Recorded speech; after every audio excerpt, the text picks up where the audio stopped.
Invite our next presenter, Mr. Yan Chi-Hong from Taiwan Power Company.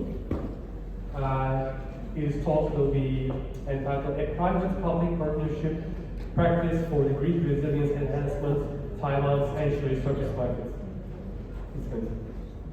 Okay, thank you, Chair, for your introduction, and good morning, ladies and gentlemen. I am Dr. Tim Huang from Taiwan Power Company. I work for Taipower.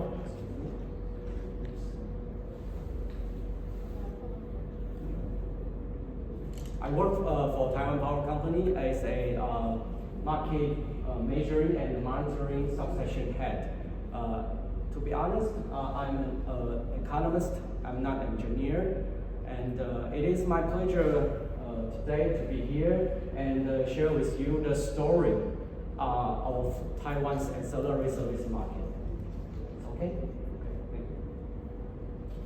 So in my presentation today, I would share with you why we introduced the market, how the market mechanism works, and what we have learned from the operation of the market.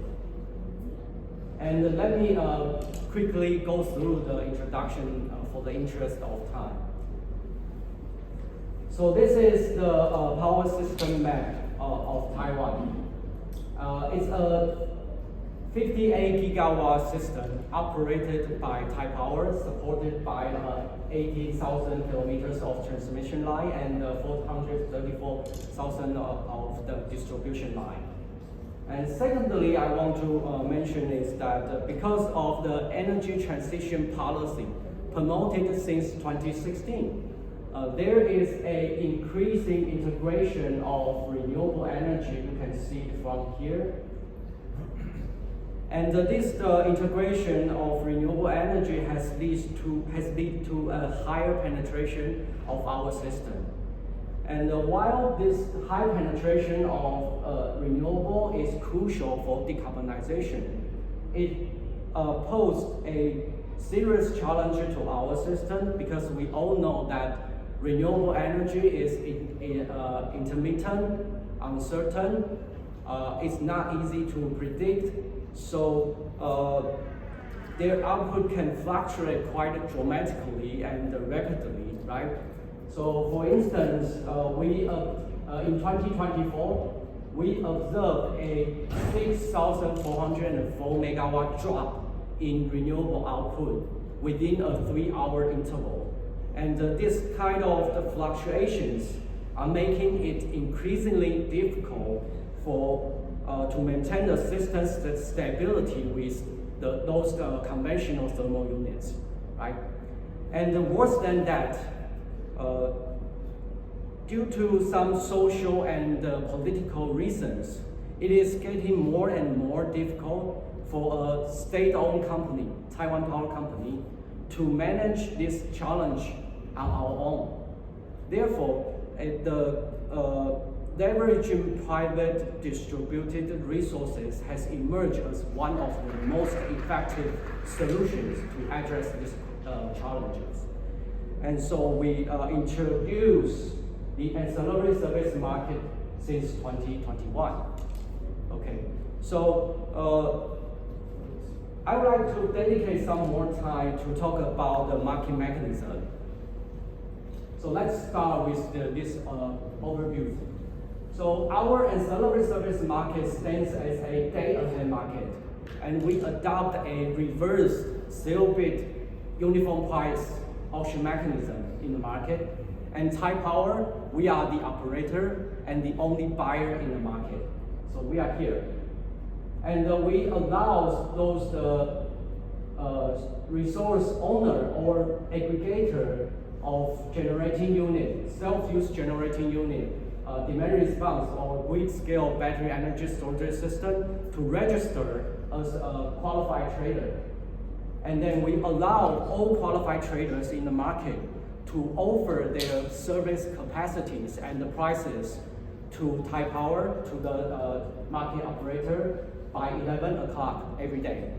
And then we will perform a co-optimization process, integrating both the market data and other relevant system data. And after that, we notified the service schedule to the qualified traders. And after that, we will settle the payment based on the price of the market and the actual performances of the suppliers. And this is basically how the market works.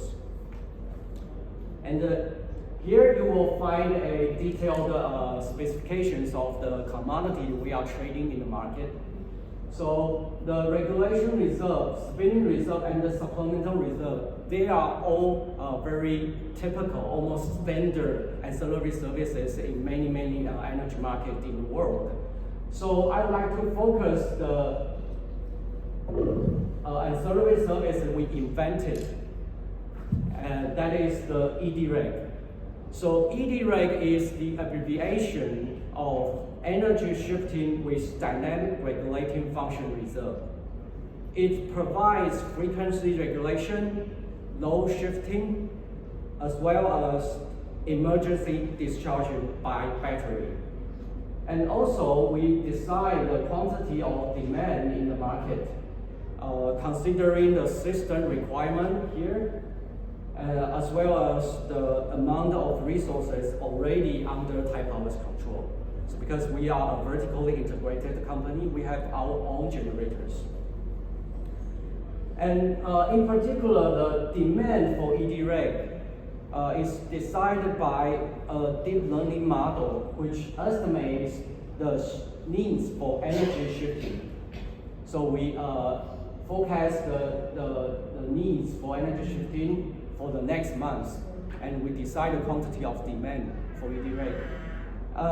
The willingness to pay for ED-REG is calculated by the second best alternative by its market value, aka the avoided cost. So we can construct a demand curve in the market.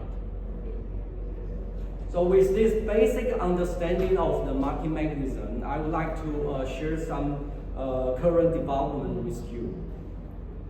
So by the end of this September, there are over 100 private participants in the market with 2.4 gigawatt capacities actively engaged in the market. Okay, and among those resource types, battery energy storage system providing regulation or ED-REG contribute the most capacity to the market. And due to the strong response from the private participants, the private sector has become the dominant player in the market now. So this is the quantity of capacity provided by the private participants. So and to be more specific, take the September as an example. There are almost 70% of the ancillary services in Taiwan are provided by private participants, private resources. But also with this rapid growth in private participation, competition within the market is becoming increasingly intense. So as a result, the settlement price for all commodities are showing a clear downward trend here. You can see that every kind of the commodities the price are going down. And in particular, the excess supply in regulation reserve intensify this competition to the extreme. So we observed a zero capacity price since January last year.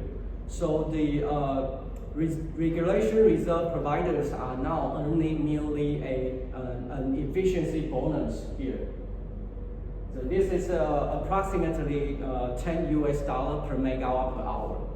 Okay, and as you can see, also ED-REG, the other battery energy storage system provided ancillary service, they are encountering similar dilemma.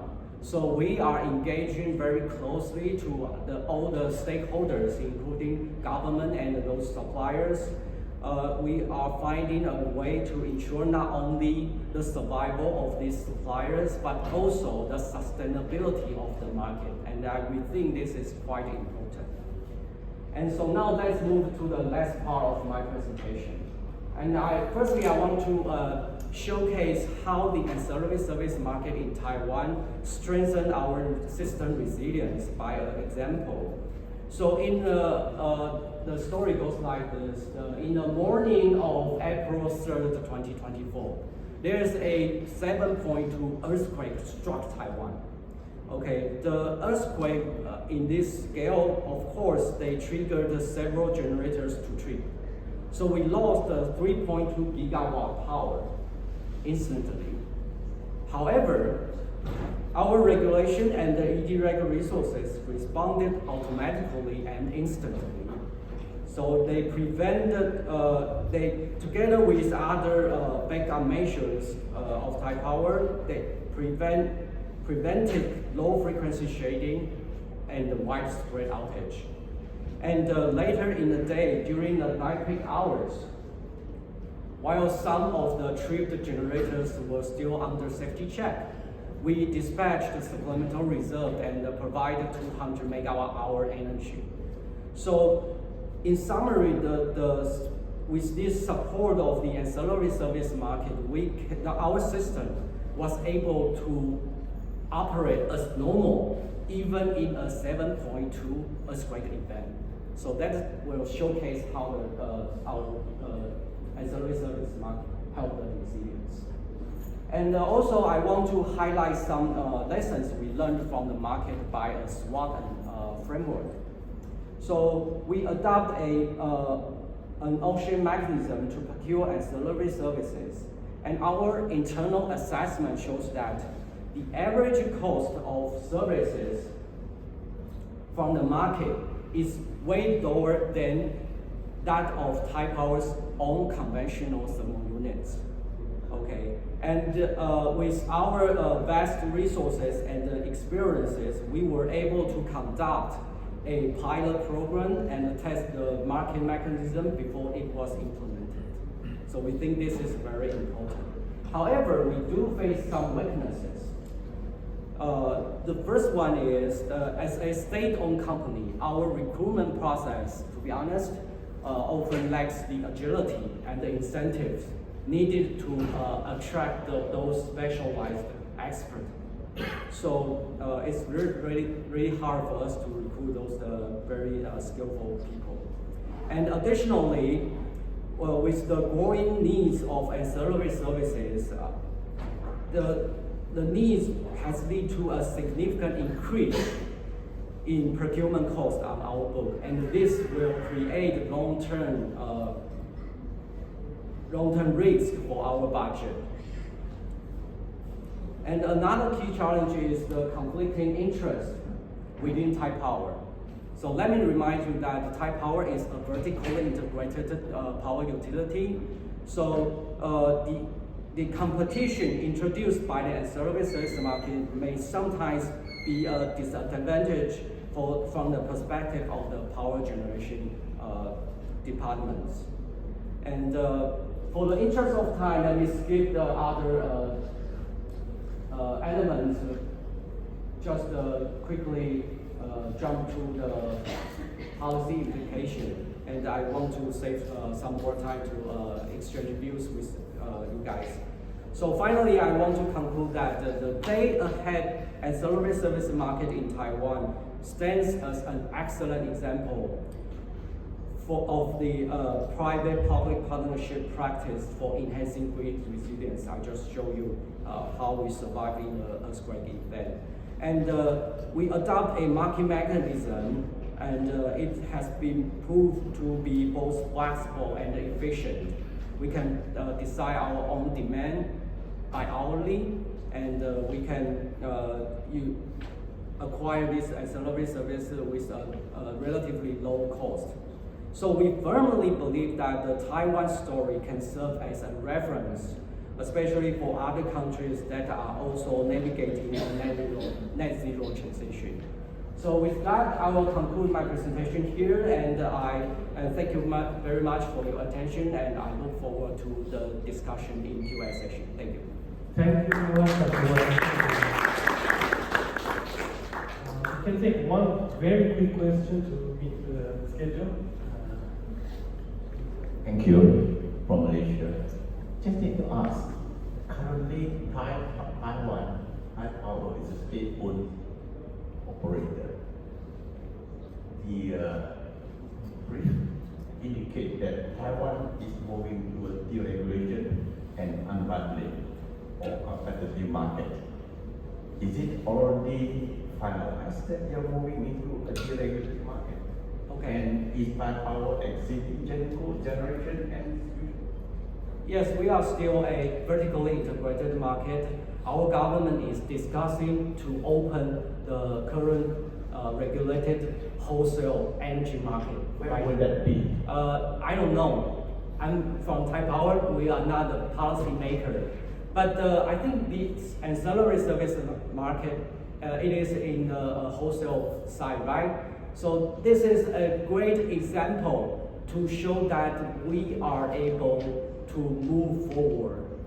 So it is in the planning stage, is it? Yes. Okay. And it's a trial model. Yes. Thank you. can. Yeah, thanks again, Dr. Wang, Thank you. for the Thank you very much. interesting talk. Let's invite our next speaker.